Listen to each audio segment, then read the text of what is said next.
Snow White and Rose Red. There was once a poor widow woman who lived in a lonely cottage.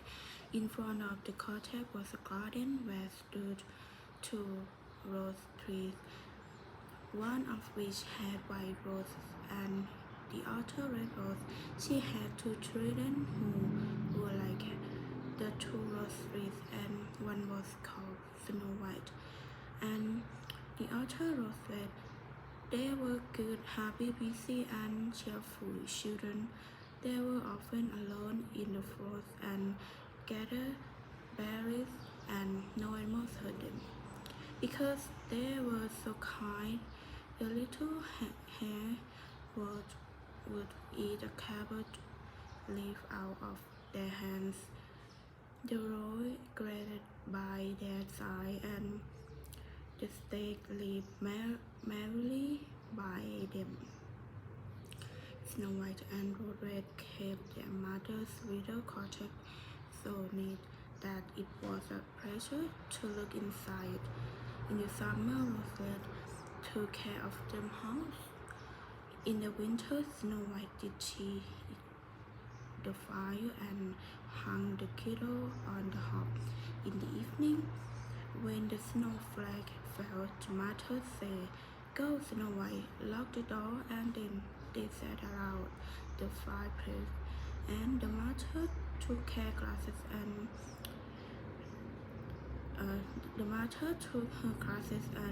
read out of a book, and the two girls listened, and they sat and spun. One evening, as they were sitting comfortably together, someone knocked at the door. The mother said, "Quick, Rose, open the door. It must be a traveler who is seeking shelter." Rose opened the door, and there was a bear that stuck his big head in the door. Rose screamed and jumped back, and Snow White hid herself behind her mother's bed. But the bear began to talk and said, "Do not be afraid. I will do you no harm. I am half frozen and only want to warm myself a little beside you." By the fire and growled contentedly, and soon the bear became a friend. They tugged his hair with their hands, put their feet upon his back, and goaded him about. When it was bedtime and the others went to bed, the mother said to the bear, "You can lie there by the fireplace, and then you will be safe from the cold and the bad weather." In the morning, the two girls led the bear out and trotted across the snow into the forest. The bear came every evening at the same time, let himself down by the fireplace, and let the children amuse themselves with him as much as they liked. And they got so used to him, and the doors were never locked until their friend had arrived. When spring had come, the bear said one morning to Snow White, "I must go away and can't come back the whole summer." "Where are you going there, bear?" asked Snow White. "I must go into the forest and guard my treasure from the wicked dwarf. In the winter, when the earth is frozen hard, they are obliged to stay below and cannot work their way through. But now, when the sun has warmed the earth, they can soak it and come out just still." Snow White was sad to see him go, and as she opened the door for him, and the bear was hurrying out, his forgot course. on her door handle, and a piece of his hairy coat was torn off, and it seemed to Snow White as if she had seen gold shining through it, but she was not sure about it. The bear ran away quickly and was soon out of sight behind the street. A short time afterward, the mother sent her children into the forest to get the firewood. They found a big field fallen on the ground, and close by a town something was jumping backward and backward in the grass, but they could not make out what it was. When they come nearer, they saw a dwarf with an old little face and a snow white beard. The end of the bird was caught in the tree, and the little fellow was jumping about like a dog trying to rope and did not know what to do. He looked at the girl with his very red eyes and cried, "Why do you stand there? Why do you stand there? Can you not come here and help me? What are you up to?" Little man asked Rose. "You stupid prying goose," answered the dove. "I was going to split the tree to get a little wood for cooking, but it went wrong and now I'm stuck." The children tried very hard, but they could not pull the bird out. "I will run and fake someone," said Roderick. "You senseless goose," snapped the dove. "Don't be impatient," said Snow. "I will help you." And she pulled her scissors out of her pocket and cut off the end of the bread. As soon as the dove was free, he grabbed a bag which was full of gold and grumbled to himself, "To cut off a piece of my fry bread. Bad luck to you." And then she swung the bag upon his back and went off without even once looking at the children. Sometime afterwards, Snow White and Rosebud went to catch fish. As they come near the brook, they saw something like a large grasshopper jumping toward the water. They ran to it and found it was the dwarf. "Where are you going?" said Rosebud. "You surely don't want to go into the water."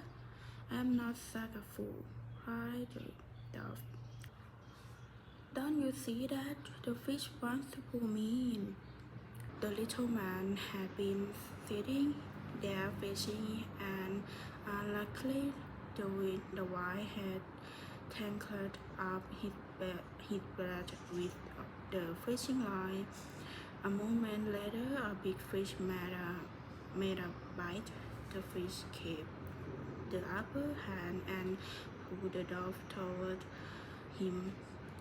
He held on, but it was of little good, for he was forced to follow the movement of the fish and was into urgent danger of being dragged into the water. The girls came just in time. They held him fast and tried to free his breath from the line. There was nothing to do but bring out the scissors and cut the bread. When the dove saw that, screamed out, "Was it not enough to clip off the end of my bread? Now you have to cut off the bread part of it."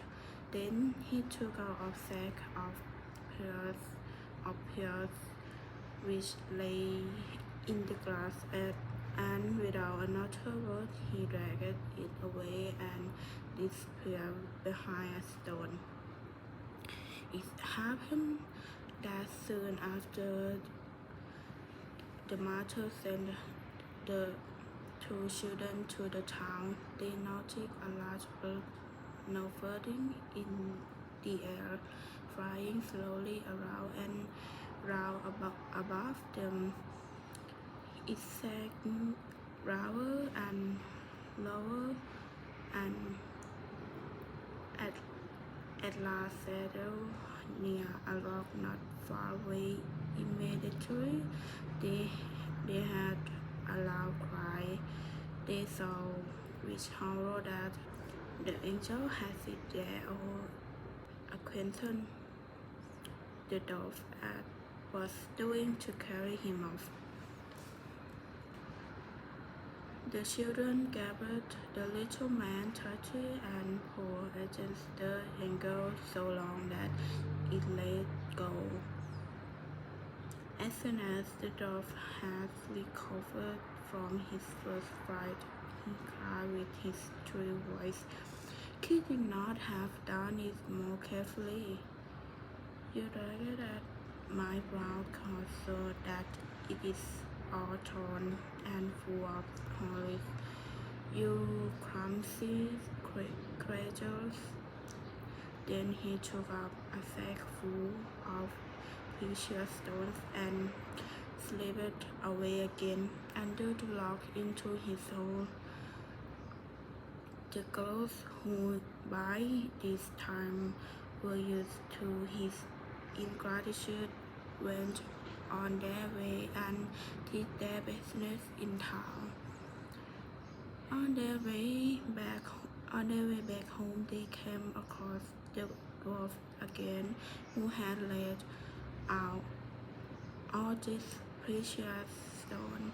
The evening sun shone upon brilliant stone, decorated and sparkled with all colors so beautifully that the children stood still and stared at them.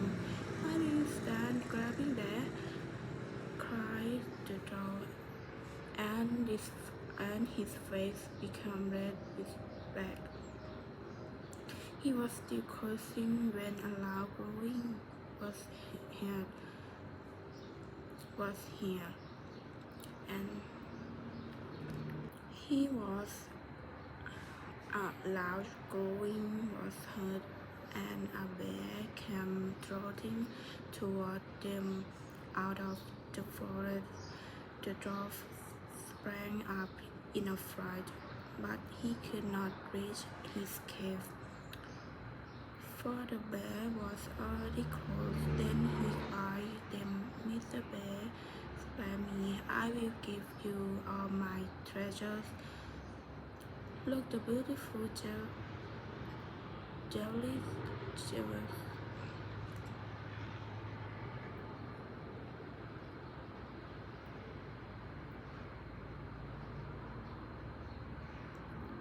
Look, the beautiful jewel lying there. Come, take these two girls. For mercy's sake, eat them." The bear ignored the dove and slapped the creature with his paw.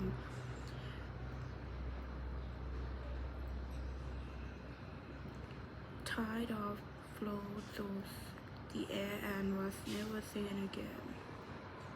The girls had run away, but the bear called to them, "Snow White and Rose, do not be afraid." Then they recognized his voice and waited, and when he came up to them, suddenly his red skin fell off, and he stood there, a handsome man, clothed all in gold. "I am a king's son," he said, "and I was bewitched by that wicked dwarf who has stolen my pleasures. I have had to run about the forest as a savage bear until I was freed." Snow White married him, and Rosebud married his brother, and they divided between them the great treasures which the dwarf had gathered in his cave. The old mother lived peacefully and happily with her children for many years. She took the two roses with her, and they stood before her window, and every year wore the most beautiful rose, white and red. The seven ravens.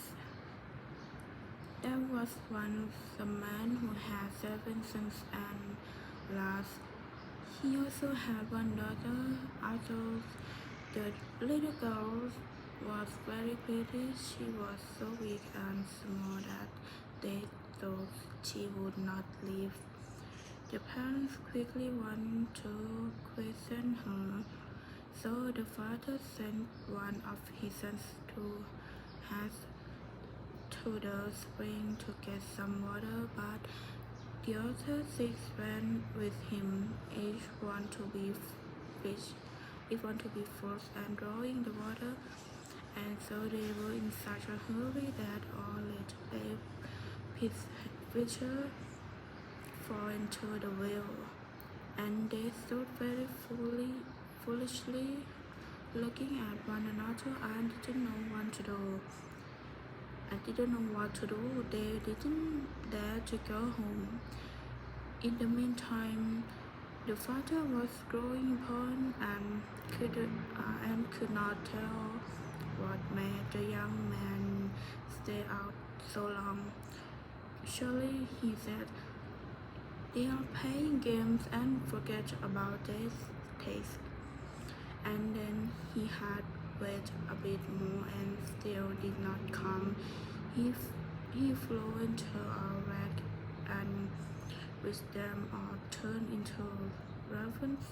As soon as he had spoken that words, he heard a croaking over his head and looked up and saw 7 ravens as black as coal flying around and round. He was very sorry that his wish was fulfilled, but he didn't know how he could undo the spell, and comforted himself as well as he could for the loss of his 7 sons with his dear little daughter, as well as he could for the loss of his 7 sons with his the 6th one. Once upon a time, there was a king who was hunting in a large forest. The king was so eager in chasing a wild animal that none of his men could follow him. As night fell, he stopped and looked around, only to realize that he was lost. He searched for a path but could not find any. Suddenly, an old woman with a nodding head came toward him. The old woman was a witch. "My dear lady," he said, "can you show me the way out of the forest?" "Oh yes, my lord," she replied. "I certainly can, but I have a condition, and if you do not fulfill, you will never leave the forest and die of hunger." "What is the condition?" the king asked. "I have a daughter," said the old woman. "She's as beautiful as all the people in the world put together. If you want to take her as your bride and make her the queen, I will show you the way out of the forest."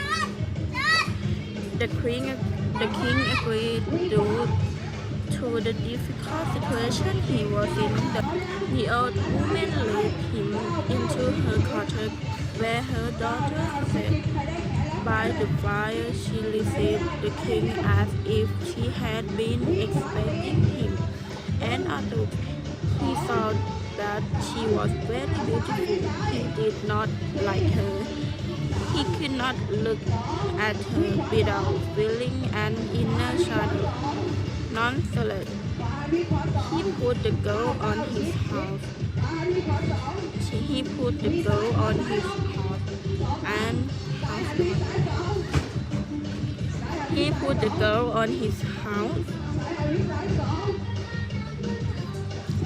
อีกรอบหนึ่งอ่ะ He put the girl on his horse and the old woman showed him the way soon. He was back in his royal castle where the wedding was held. The king has been previously married and his first wife had left him 7 children, 6 boys and a girl, whom he loved most in the world. The king was afraid that his stepmother would not treat them well and might even harm them, so he took them to a lonely castle in the middle of the forest. They remained hidden there because the way to it was so difficult to find that even the king himself could not have found in it if a wise woman had not given him a ball of yarn with miraculous properties. When he threw the ball of yarn to the ground, it ungloved and showed him the way. He went there as often as he could to see his beloved children, so after that the queen was not happy with his absence. She became curious and wanted to know why he went into the forest alone so often.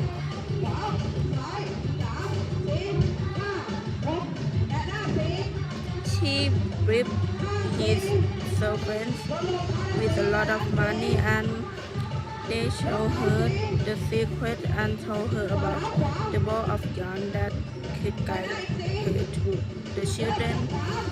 The queen could not rest after discovering where the king was going. She made a few white silk shirts and sewed a spell in each of them,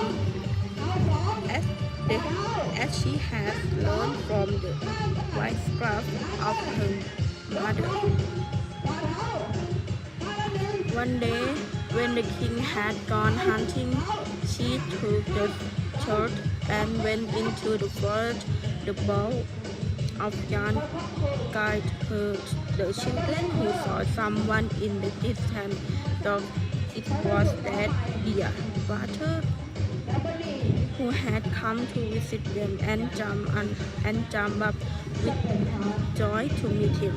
Then the evil queen threw each of the children at them, and as soon as the children touched their bodies, they turned into swans and flew away from the forest. The queen went home very happy because she thought she had gotten rid of her stepchildren, but the girl had not run away with her brothers, and so the queen knew nothing about her. The next day, the king went to his children, but he found no one except his daughter. "Where are your brothers?" asked the king. "Ah, dear father," she answered, "they are gone and have left me behind." She then told him how from her window she had seen her brothers fly away as swans towards her forest. She showed him the feathers they had dropped on the courtyard, and that she had picked up. The king was saddened. He had never imagined that it was the queen who made commit this deed. He was afraid that the girl would also be stolen from him, so he wanted to take her with him. But the girl was afraid of her stepmother and begged her king to let her stay for one more night in the castle in the woods. Then she said to herself, I must not stay here any longer, but I must go and find my brothers. When night fell, she fled and went straight into the woods. She walked that night and the next day until she could no longer go from exhaustion. Finally, she saw a simple hut, and she went inside and found a room with 6 little beds in it. She didn't dare to lie down dead, but she crawled under one of the beds and lay on the hot planks and wished that the night would come quickly. As the sun was almost setting, she heard a rattling sound and saw 6 swans fly into the window. They settled on the ground and blew at each other until they had blown off all their feathers. Then they took off their swan's skins as if they were shot. The girl looked at them and recognized them as her brothers. She was very happy and crawled out from under the bed. The brothers were no less happy when they saw their sister, but their joy did not last long. You must not stay here, they said to her. This is a robber's camp, and if they were to come looking for you here, they would kill you at once. Can you defend me? Asked the little sister. No, they replied, because we can only lose our swan skins for a short time and take on our human for 15 minutes every evening, but then we turn into swans again. Their sister cried when she heard it and said, Can nothing be done to set you free? Oh no, they replied, and besides, the work would be too hard for you. For 6 years, you would be obliged never to speak or laugh, and in that time, you would have to make 6 shirts out of aster flowers. You would not be allowed to speak a single word until the work was finished. No, it would all be in vain. And just as the brothers have told her this, the quarter hours ended and they turned back into swans and flew out of the window. But the girl decided to set her brothers free, even if it cost her life. She left the hut and went into the woods, armed up of king, and spent the night there. The next morning, she went to work. She gathered Arthur and began saving them together, and for speaking, there was no one to speak to. And as for laughing, she had no desire to do so. So she sat and did nothing else but her work. After she had been working like this for a while, it happened one day that the king of that land went hunting in the woods. A few of his hunters came to the tree in which the girl was sitting. He called out of her and asked, "Who are you?" But she did not answer. "Calm down," they cried. "We will not harm you." But she only shook her head. And when they tormented her even more with questions, she threw her golden necklace to them, hoping they would be satisfied with that. But they did not stop, so she threw her belt to them. And when that was not good enough, her gathered one thing after another, if everything she had on and could spare until she had nothing left but her jacket. But nothing was good enough, and the hunters was not deterred. They climbed the tree, carried the girl away, and brought her to the king. The king asked, "Who are you? What were you doing in the tree?" But she did not answer. He spoke to her in the language he knew, but she remained silent. The girl was very beautiful, and the king was drawn to her.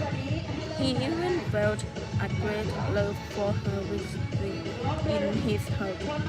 He threw his cloak around her, put her on his horse in front of him, and took her to his castle.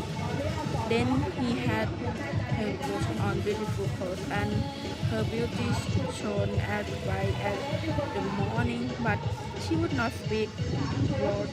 He sat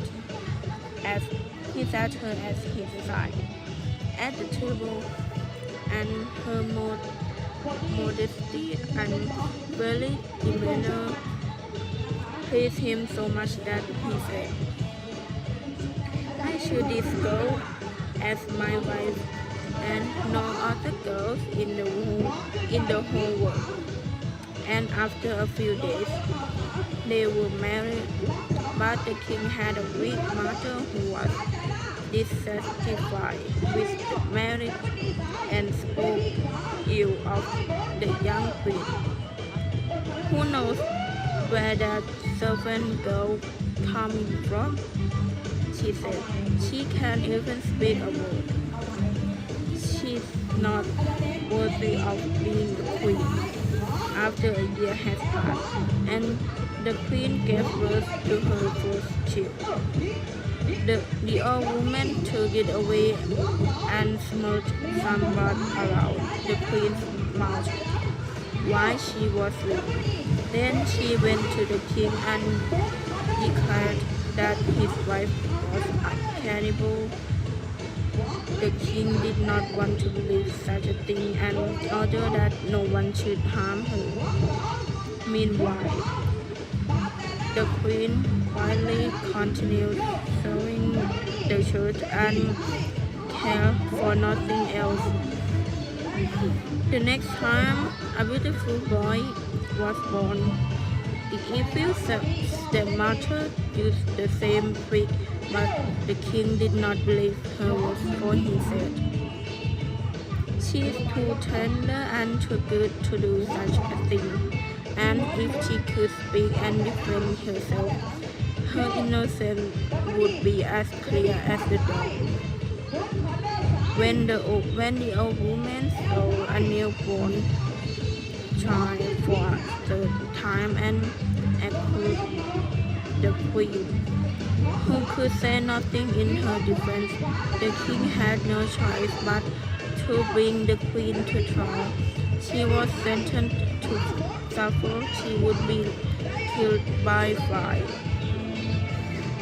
The day her punishment was about to be carried out was the very last of the 6 years of the years in which she had not spoken of love. To free her beloved daughters from the evil enchantment, the sisters were ready except for one. "We still need its slave to be finished as she was led to the stake. She carried the six stars on her arm, and as she climbed the stake and the fire was about to be lit, she suddenly gave a loud cry, for 6 months through the air. She saw that her redemption was near, and her heart beat with joy.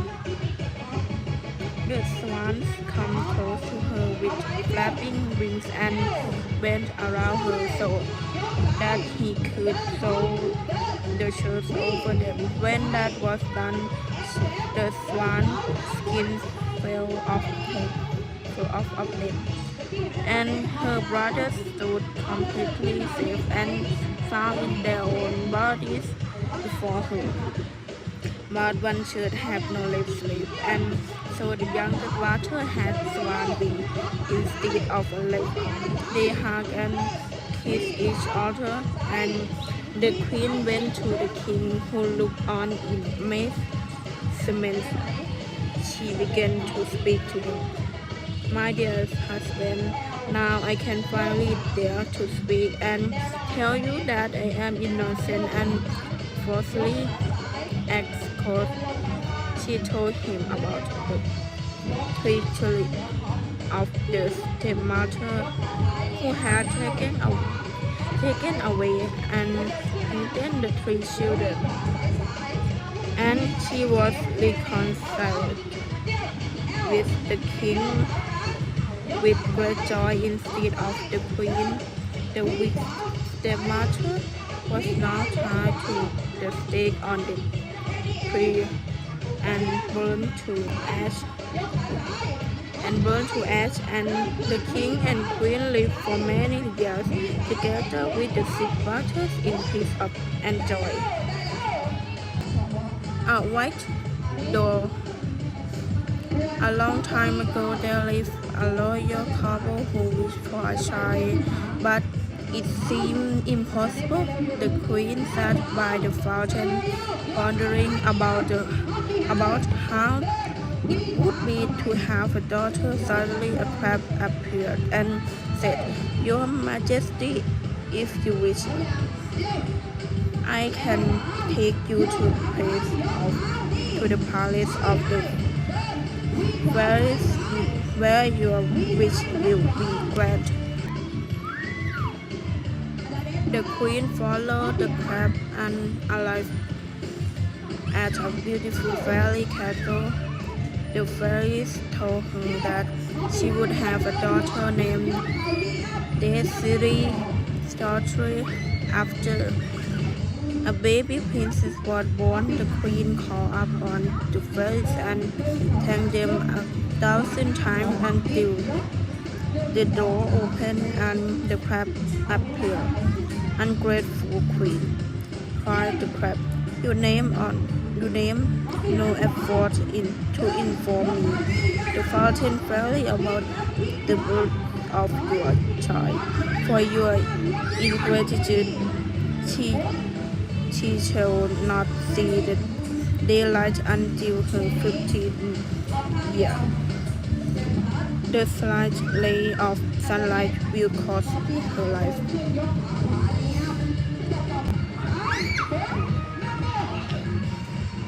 The fairies immediately used their magic to erect a tall tower without windows or doors. There, the princess was locked up and lived by candlelight in a place where the sun never shone. When the princess turned 14, a portrait of her was painted and sent to different kingdoms. Prince Gareth fell in love with the portrait. His father, the king, approved of the marriage and sent a wealthy young man named Barkilphedro to the princess' castle.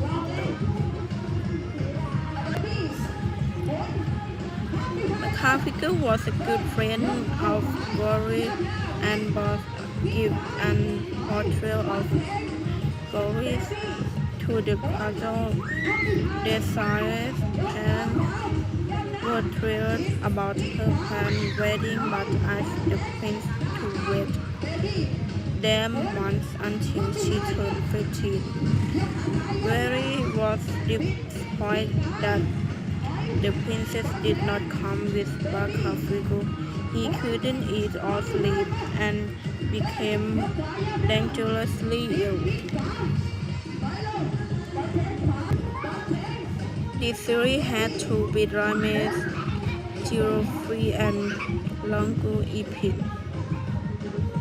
Geoffrey was loyal to this three, but Longue-Epine was jealous. She was friends with Prince Noir, who had wanted to marry Gary herself. This series looked at the portrait of Gary every day and had many conversations with it. One day, Isri heard that Gary was seriously ill with longing to see her. She decided to visit him and got into dark carriage that could only be opened at night. Vincent Noir and Longue-Epine executed a weak plan. In broad daylight, Princess Noir cut open the roof of the carriage for the first time in her life. The three saw daylight shortly after she transformed into the shape of young white deer and fled into the forest. Geoffrey chased after her, while Longue-Epine put on the three clothes to impersonate the princess. When Gary saw the princess, she looked nothing like the portrait we have been deceived by to print. As a result, she and Princess no more impulsive. Helplessly, Willis left the castle with Barkilphedro to calm down for days. The man wandered through a dense forest. The three wandered about in the same forest but was unrecognizable as a deer. Not for Geoffrey, she knew that it must be the princess. She also noticed that the deer could not speak but understood everything that was said. A fairy room, the fairy castle, appeared to them at night. She couldn't break the spell but could shorten the time of the transformation at night. The three would have her own child, but during the day she would be a deer. The fairy was them to a little cottage of an old woman. They were given a room to sleep.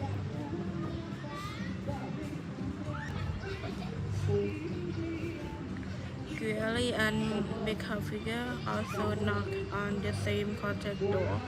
The friendly old woman answered and they asked if she had any food. "You better stay here tonight," the woman said. "It can be very spooky in the woods at night," and so the men were given a room next to her princesses. Gary couldn't help but notice the white deer. Every day he tried to chase after it, but every evening it disappeared into thin air. One day, Gary had chased the deer for so long that he fell down, exhausted, while he lay there. The deer approached and recognized him from the portrait of Princess Clary. The prince woke up in shock and the princess ran away. Stay here, dear, dear. He heard himself calling out. I will take you with me everywhere, was the last thing he heard. The next day, Gary saw the deer again, and to prevent it from running away, he shot an arrow into its leg. I'm sorry, dear, he said tenderly, and took it back to the cottage. There he tied up the deer and treated it with special herbs. Guilt-free hurry over, sir, she said. Politely, his deer belonged to me, and I've had it for much longer than you have. The deer of the tree followed her in a way that left no doubt in Gurley's mind. To his great surprise, Guilt-free took the deer into the cottage where he himself was staying. The figures realized, and he made a hole to peek through. There he saw the princess sitting, and Guilt-free was tending to her arm. Let me die, he heard the princess say. That would be better than the life I'm leading, being a deer all day, and unable to tell him of my sad threat. The prince stood up and knocked gently on the door. Guilt-free opened it, and Guilt-free saw himself at the three. Their joy was great, and they spoke to each other all night until daylight entered the room. But his time desire did not transform and remained her own beautiful self.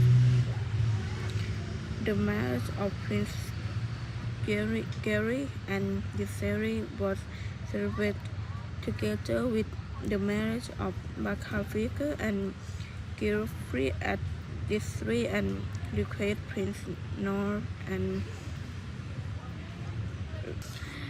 Longi Epen were released from prison. The dog and the crocodile. Once there was a farm near a river. At the farm, there were a lot of animals. A mother dog lived in this farm with its 5 puppies. She loved her puppies very much. One day, there was a crocodile coming from the river.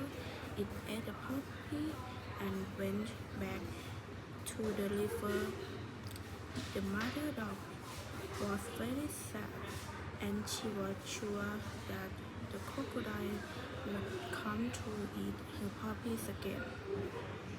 So she ran to the barn and said, Please help me. The crocodile will come to eat my puppies again. But no animals would to help her. I cannot help you. The crocodile was big and very fierce. And a horse, I agree, and an ox. The mother then walked to ask the donkey, but he also said, No, this made her despair. Therefore, she left the barn and cried under a tree, and at that time, a red dog passed by. Why are you crying? Asked he. After the mother dog told him her story, he said, Don't be afraid. I will bring my friends to help you. The next day, when the crocodile came to farm to eat another puppy, the mother dog went for help. The black dog heard her win and quickly went to the farm with his friends. Although the crocodile was big and fine, all the dogs fought without fear. Some dogs died, while creature still frowned bravely. The crocodile hurt so badly that it had to run back to the river. Thank you very much, my puppies, and I will never forget your help from now on. We will live here safely, said the matador.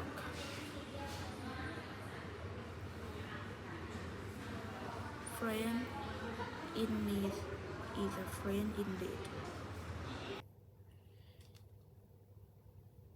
Hello everyone.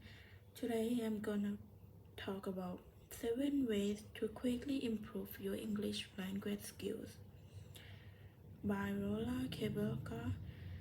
If English isn't your first language, you might find you need to take an English language proficiency exam such as IELTS or the TOEFL as part of your application to study abroad. These tests may seem straightforward, but learning to write and speak in sophisticated and eloquent manner in a new language doesn't come easily. In order to succeed, you will need to put a lot of continuous effort into learning a new language. But there are some quick fixes that can help to boost your test performance at short notice. If the exam is just a few weeks away, there are some ways to quickly improve your English language skills. First, watch movies in English. Watching series on Netflix might not exactly improve your debating skills or formal registers, but it helps you to understand the language better, gets you the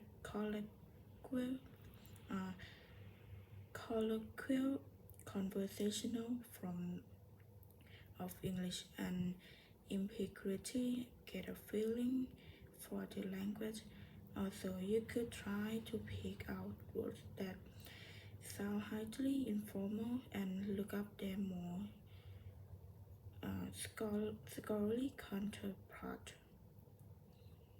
And to immerse your immerse yourself in English language news, try to sample a broad range of English language newspapers, including broadsheets as well as magazines and tabloids, as well as helping you keep up to date with current affairs. His range of news source will also expand your vocabulary. Another advantage is that you will also become more comfortable with how words are spelled and the context in which they are used. Start a vocabulary book of a useful words, either in a notebook or on your computer. Start making a list of useful words in phrase. Every time you hear or see a word you are not familiar with, note it down. Don't only focus on the word itself, but search for synonyms and phrases in which it's used. After all, you might understand that words such as precedence or tantalizing mean, but do you know how to use them accurately? Have conversations in English as helpful as listening and reading tests may be.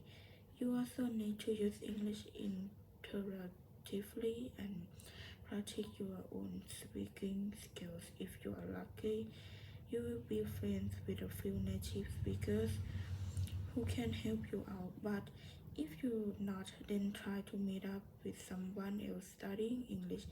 Another option is to talk to yourself in the mirror or record yourself listening to the sound of your own voice. Might be a little bit awkward at first, but you will be able to hear mistakes of which you weren't previously aware. Plastic. Let's face it, academic phrase won't just fall from heaven and straight into your brain. Even if your English is already quite good, don't be complacent and understatement stateful. Factors such as the time pressure in an exam you still have to practice too. No matter how much time you have to leave before your big day, try coming up with a word of the day and then try to employ it as often as possible. If you do this, don't waste time on extremely specific words you will never actually use. Instead, focus on conversation English which is likely to be relevant in the exam. Curiosity doesn't always kill the cat. In order to improve repeatedly, you should ask a lot of questions and resolve them. Don't just list phrases. Ask why they are used in particular way, whether author in constructions are possible as well, and don't trust anything you read online, of course.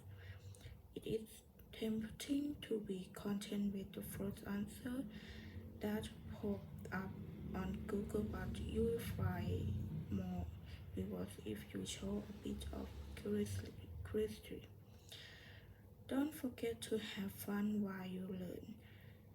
If studying the English language only feels like a burden, it will seem tedious and you won't perform as well. This is why it's important to stay motivated and enjoy the experience of learning a new language. Find ways to add entertainment into your studies, such as playing word games with friends that will boost your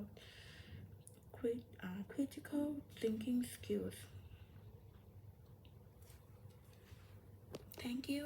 ผู้แนะนำตัวก่อน Hi, my name is Somjay Intabut.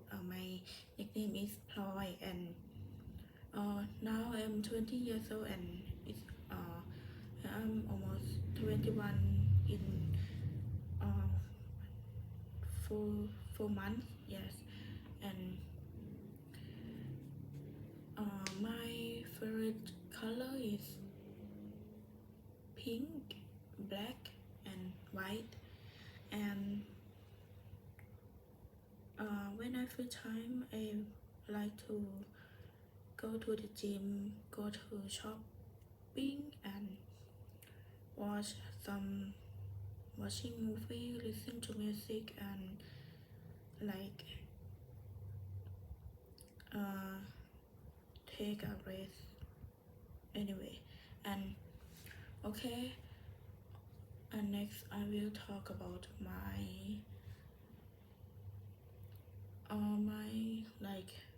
my favorite place. Oh, sorry, my favorite animals. I like cat and dog and uh, and like bird. Yes, and my favorite country is I like, if I had a chance, I will go to Cambodia and Vietnam, Singapore, and Netherlands, America, yeah, something like that. And